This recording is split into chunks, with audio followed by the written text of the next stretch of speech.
Do you think there really was a Jesus?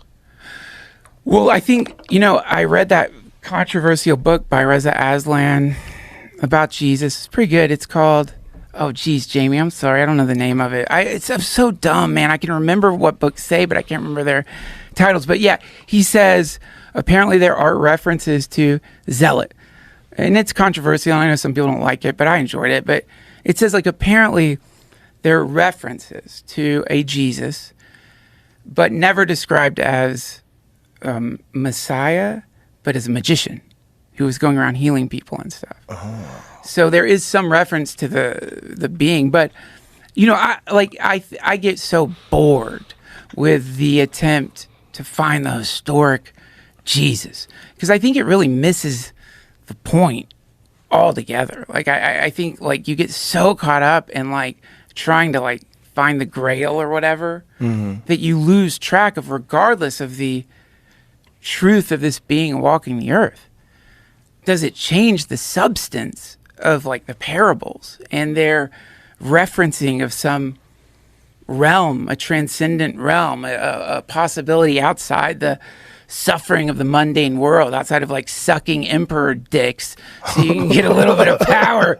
There's something in any person's life, you can just wake up and see it. The kingdom of heaven, gnosis. So to me, I don't care if just a lot of smart people who are trying to convey an ancient cosmology created a character to embody that. Because I don't think to me, that's not the point. I know for a lot of Christians it is, and I don't mean to offend y'all. It's just, I'm sure any Christian out there, if you're not wrestling with the Bible anyway, you should wrestle with it. It's meant to train you and get in your head and grab you and confuse you. And then it's an amazing work.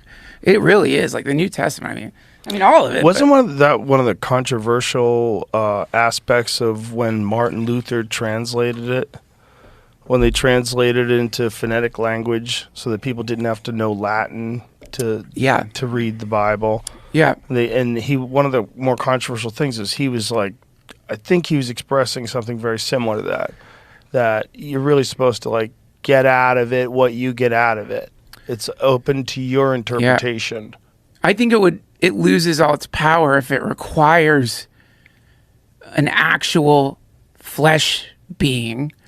And I get why people want that. Yeah. And I understand the argument, but to me, written within it is the communion, for example, right?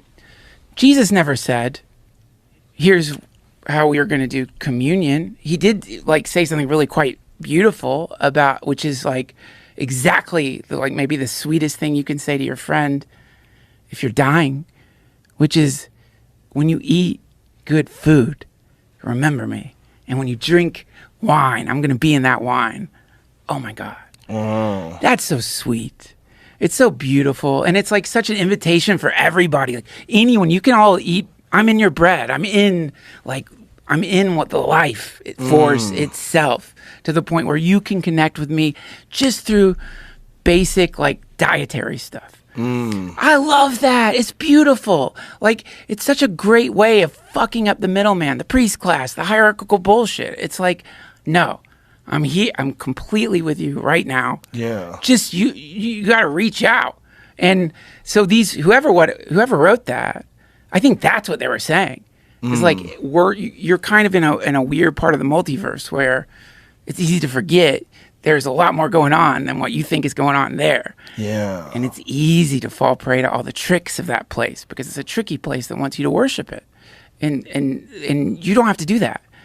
That's beautiful. I don't care whoever wrote it, or the people who wrote it, or whatever the true story is. It's going to be a mystery forever, but yeah, but it's such a fascinating mystery. It is.